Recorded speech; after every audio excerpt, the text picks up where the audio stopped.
If you're so good with engines, Mr. Whitmore, start by cleaning the oil off my showroom floor. Derek Sloane's voice carried across the glass palace of Archer Meridian Motors like a slap dressed up as a joke, and the laughter that followed was quiet enough to seem polite, but sharp enough for Caleb Whitmore's 9-year-old daughter to lower her eyes. Caleb did not answer. He stood near the service entrance in a faded denim jacket, work boots scuffed white at the toes, one hand resting gently on Lily's shoulder, the other holding the pink claim slip for the old pickup truck that had been towed by mistake from the grocery store parking lot. Around him, everything shined too much. The marble floor reflected ceiling lights like frozen stars. Chrome letters on the walls spelled legacy, innovation, excellence.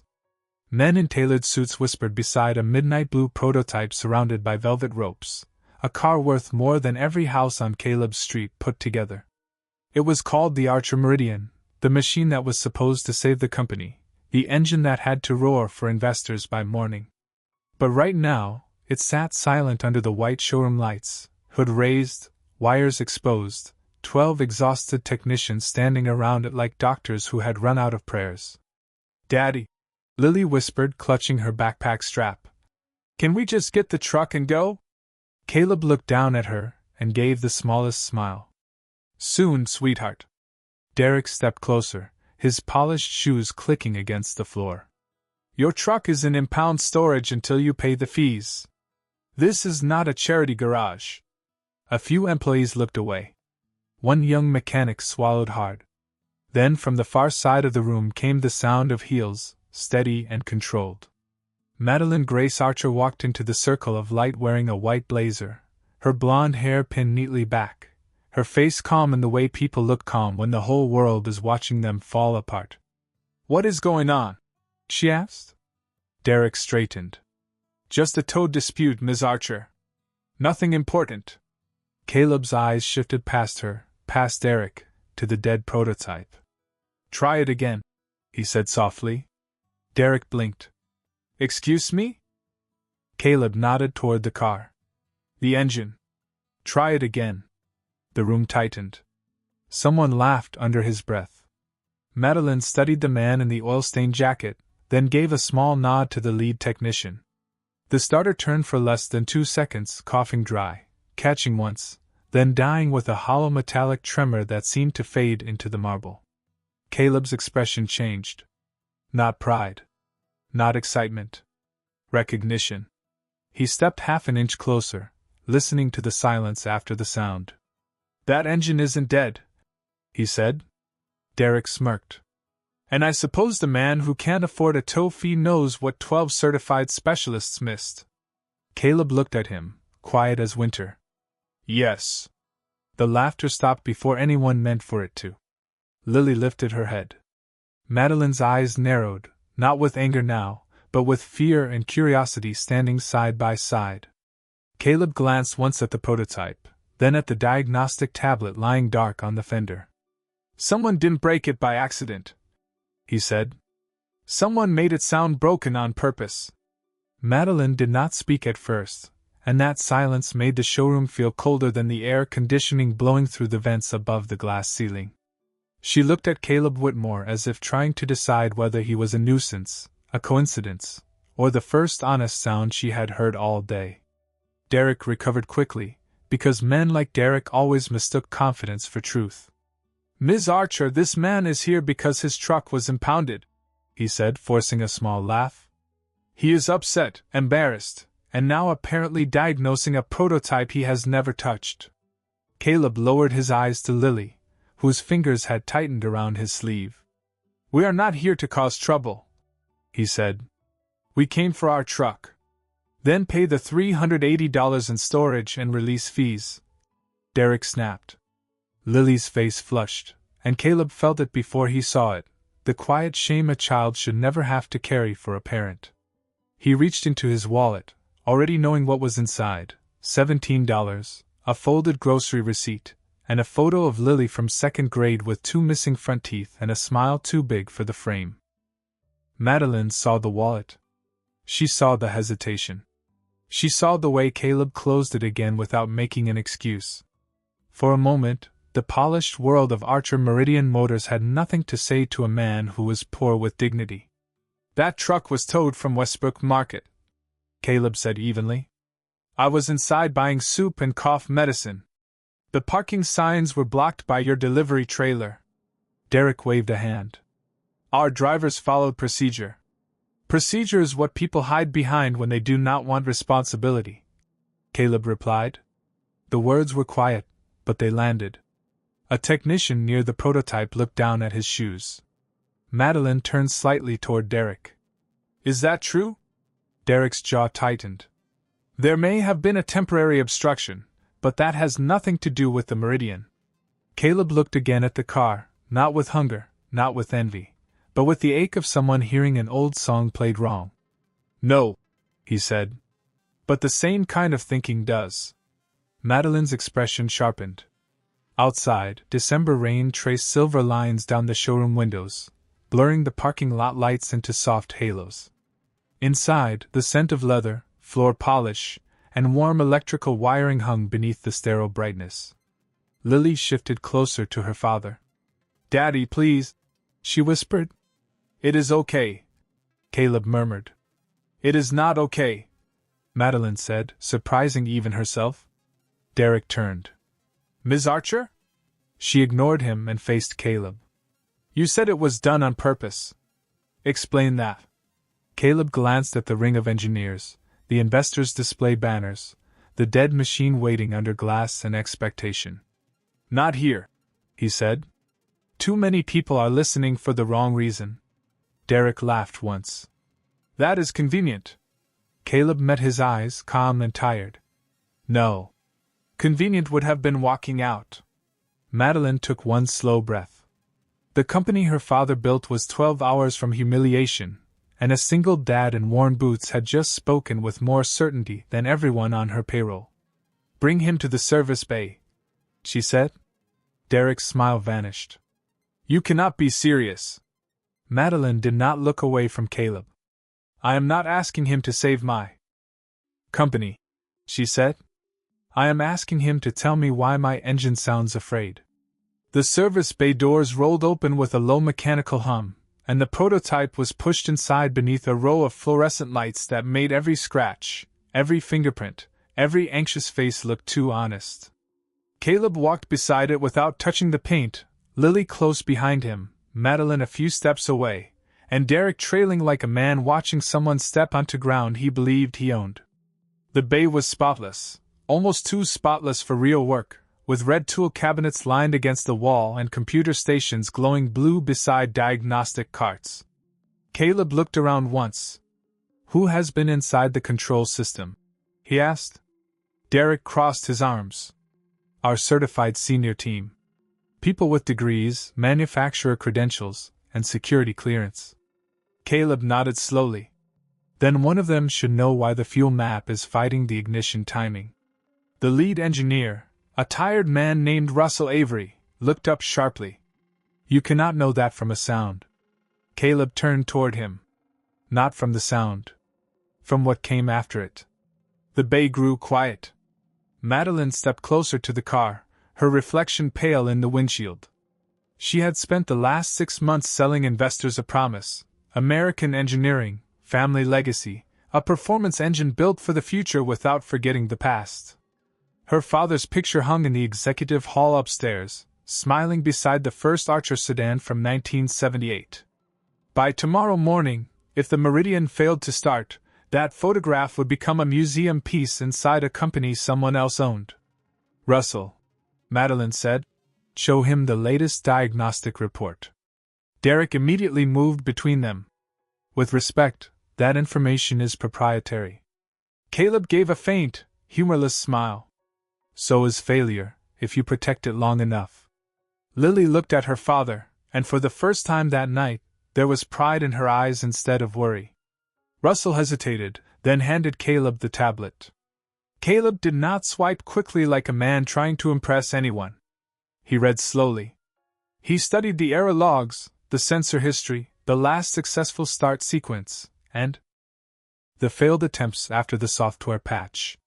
The only sounds were rain tapping the bay windows, a wrench settling somewhere inside a drawer, and Derek breathing through his nose. "There," Caleb said, touching one line on the screen. "That update was installed at 2:13 in the morning last Friday." Russell frowned. "That was a calibration patch." "No," Caleb said. "That was a translation error dressed like a patch." Derek scoffed. "That means nothing." Caleb looked at Madeline. "This engine was built to run like two conversations happening at once. Mechanical rhythm and digital command. Right now, the digital side is telling the engine to inhale half a beat late and burn fuel like it is scared of its own spark."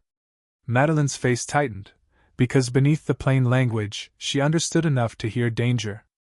"Can it be fixed?" she asked.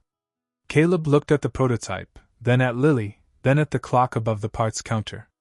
It was 7:42 in the evening. "Maybe," he said. Derek laughed under his breath. "Maybe is not an answer."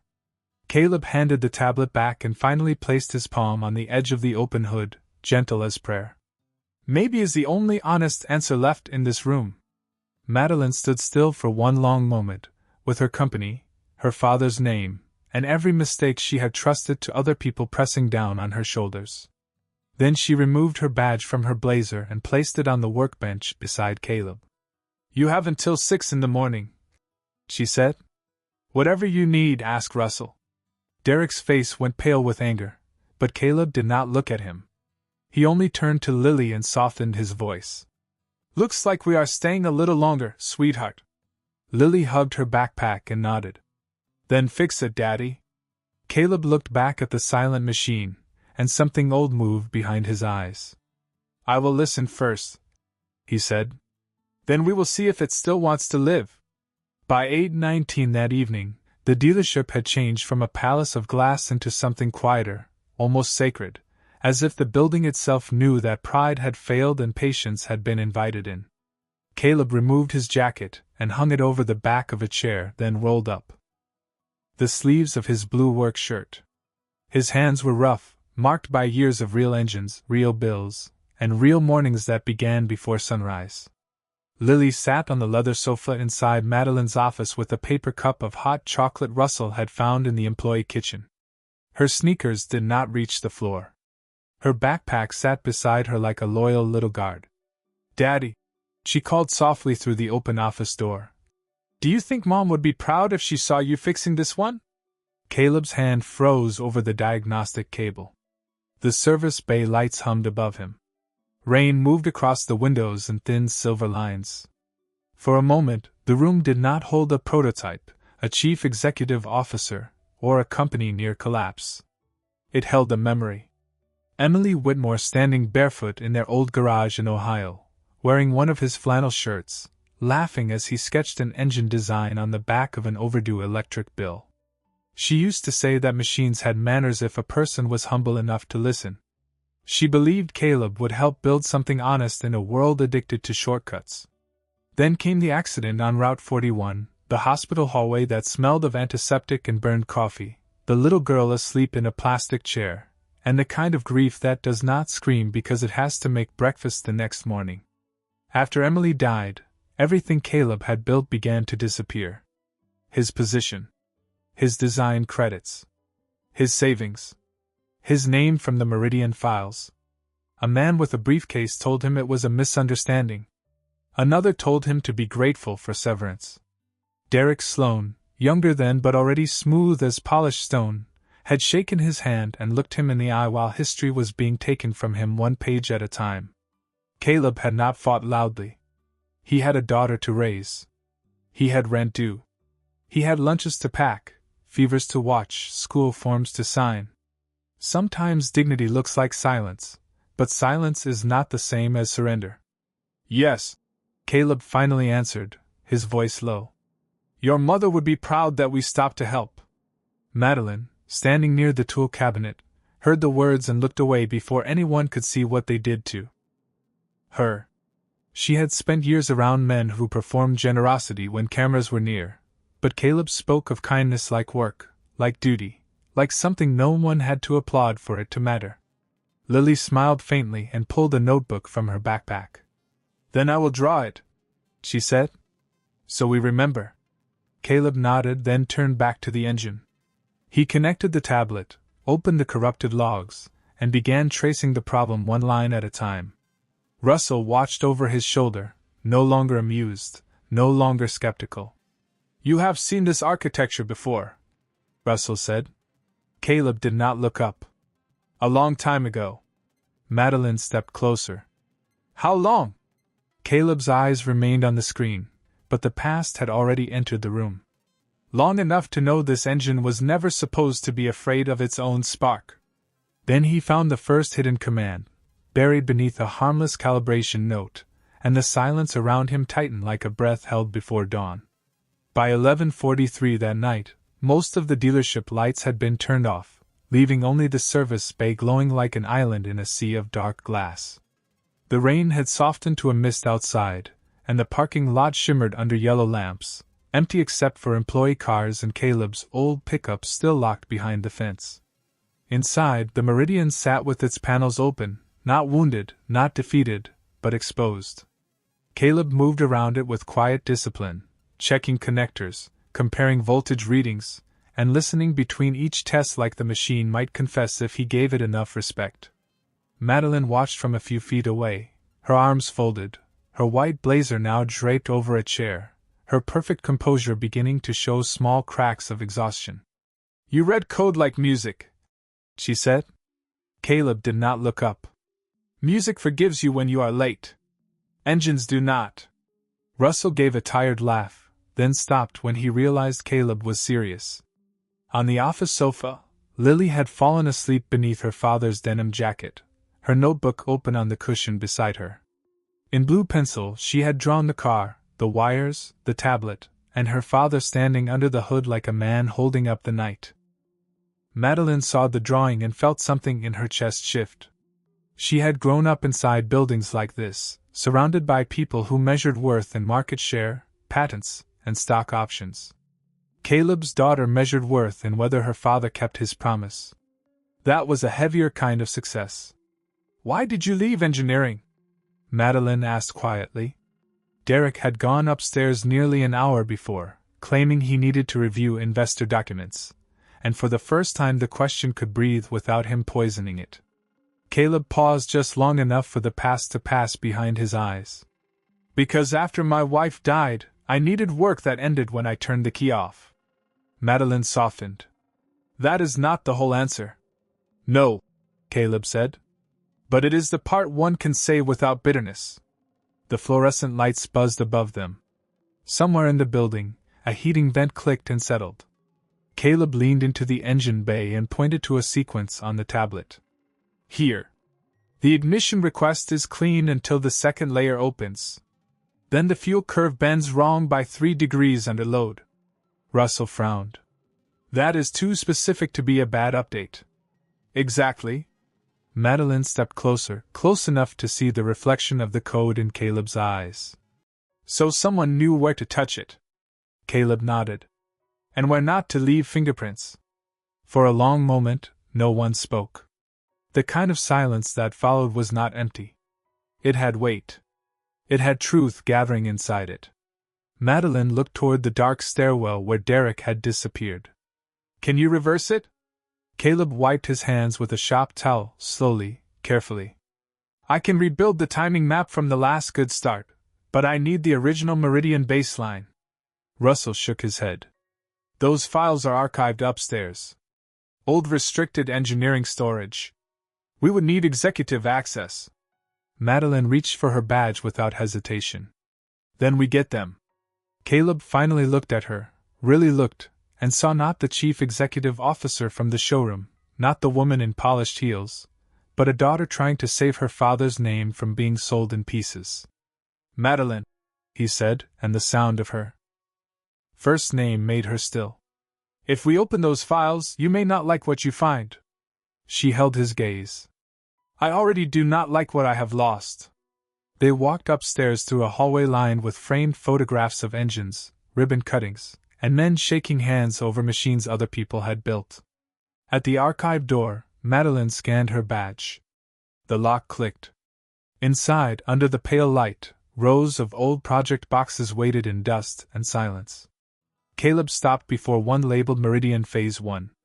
His hand hovered over it, but he did not touch it right away. Madeline noticed the way his breathing changed. "You know that box?" she whispered. Caleb opened it and lifted the first blueprint. In the lower corner, faded but clear, were two initials written in black ink: C. W. Madeline stared at them, then at him. Caleb's face did not harden. It simply grew quiet. "I told you," he said. "This engine remembers me." Madeline held the blueprint under the archive light as if it had become heavier than paper, and in a way, it had. The initials in the corner were not decorative, not a coincidence, not an old contractor note. They were a quiet fingerprint left by a man the company had forgotten while building its future on his silence. Caleb did not reach for the page. He stood with his hands at his sides, eyes lowered, the same way he had stood in the showroom when Derek mocked him, as if life had taught him that anger spent too loudly could leave a child with nothing but echoes. "You designed this," Madeline said. Caleb gave a small shake of his head. "I helped design it." "That is not what this says." "That is what I learned to say." The words moved through the archive room slowly. Outside the small window, rainwater traced the dark glass. Downstairs, the service bay lights glowed faintly through the interior atrium, where the Meridian waited under open panels and unfinished truth. Madeline pulled another sheet from the box, then another. Fuel architecture. Dual-phase ignition logic. Adaptive compression timing. Each one carried some version of Caleb's handwriting, short notes in the margins, practical, precise, almost humble. She had seen her father's signature on these projects for years. She had repeated the company's story at investor dinners, awards ceremonies, and board meetings. Now the story had a missing name, and that name was standing 3 feet from her in worn boots. "Why did nobody tell me?" she whispered. Caleb looked toward the hallway. "Because powerful people are very good at calling theft a transition." Madeline's face changed. "Who?" Caleb did not answer at once. He did not need to. There are moments when truth enters a room before anyone says its name. Derek Sloan had been in procurement then, close enough to move documents, ambitious enough to notice value, invisible enough to avoid blame. He had helped bury Caleb's credit under a restructuring memo after Emily died, when Caleb was too tired from grief and fatherhood to fight a company lawyer across a conference table. "Derek," Madeline said. Caleb's silence confirmed it. Her hand tightened around the blueprint, but her voice remained controlled. "He told me the original team dissolved after failed testing." "The testing did not fail," Caleb said. "The record changed." Downstairs, a faint sound came from the service bay, soft enough that neither of them moved at first. A cabinet closing. A cart rolling. Then silence. Caleb's eyes lifted. Madeline heard it too, and the air between them shifted. They returned to the bay quickly, not running, but with the urgency of people who suddenly understood that time was not their only enemy. Russell was at the diagnostic station, confused and pale. "The system just locked me out," he said. "I did not touch anything." Caleb crossed the floor and checked the tablet. The screen flashed red, then went black. The restored logs were gone. The baseline file had been corrupted. The last good start sequence vanished like it had never existed. Derek appeared at the upper landing, adjusting his cuffs with careful calm. "Problem?" he called down. Madeline looked up at him, and for the first time that night, she did not look like an executive managing a crisis. She looked like a daughter seeing the shape of betrayal. Caleb did not shout. He did not accuse. He only turned toward the office sofa, where Lily was still asleep. Beneath his jacket, her notebook opened beside her little hand. On the page was her drawing of the wires, the tablet, the color-coded connectors, and the sequence Caleb had built before the system died. Russell stared at it. Madeline covered her mouth with one hand. Caleb stepped closer, and his eyes softened with grace. "She drew what the machine forgot," he said. Then he looked back at the dead screen, calm returning to him like sunrise. We still have a way back. At 4:58 in the morning, the service bay no longer felt like a workplace. It felt like a chapel built for truth, lit by fluorescent lamps, warmed by tired hands, and held together by the fragile faith of people who had almost given up. Caleb stood over Lily's notebook with Russell on one side and Madeline on the other, turning a child's colored pencil lines into a path back through the darkness. Blue to green, then yellow before red, Russell murmured, tracing the drawing with one finger. That matches the connector sequence before the lockout. Caleb nodded. She watches everything. Madeline looked toward Lily, still curled on the sofa beneath the denim jacket, her small face peaceful in the middle of a storm adults had made. She believes in you, Madeline said. Caleb's voice stayed low. Children usually see the truth before grown-ups learn how to explain it away. Russell rebuilt the access bridge while Caleb entered the timing values from memory, not quickly, not dramatically, but with the steady patience of a man replacing stones in a road washed out by rain. Every few minutes, the prototype answered with a click, a blink, a low pulse of electricity moving through its system. It was not alive yet, but it was no longer lost. From the upper landing, Derek watched in silence. The calm he had worn all night was beginning to crack at the edges. He walked down the stairs with a folder in his hand and a smile that belonged in a boardroom, not beside a dying engine. This has gone far enough, he said. At 8 o'clock, investors arrive. If this unauthorized work damages the prototype, the liability will be catastrophic. Madeline did not turn around. The catastrophic decision was trusting you. Derek's smile tightened. Careful, Madeline. Grief over your father's legacy is making you sentimental. Caleb lifted his eyes then, not angry, only clear. Do not mistake sentiment for sight. Derek looked at him. And do not mistake a bedtime sketch for engineering. The words hung in the air, and something in Madeline's face hardened, not with cruelty, but with leadership finally waking up. Russell, she said, pull the security footage from last Friday at 2:13 in the morning. Russell typed. The system hesitated. A camera file appeared, then flickered. Derek stepped closer. That footage was overwritten. No, Caleb said, still watching the engine data. Only the main copy. He pointed to the service tablet. The prototype cached a reflection in the diagnostic mirror when the patch loaded. Machines keep memories people forget to erase. The room went still. Russell opened the hidden file. Grainy footage filled the screen, the bay at night, the hood raised, a man in a dark suit leaning into the driver's side with an executive access badge glowing against the scanner. Derek's badge. Madeline said nothing. She did not need to. The truth had spoken with timestamps.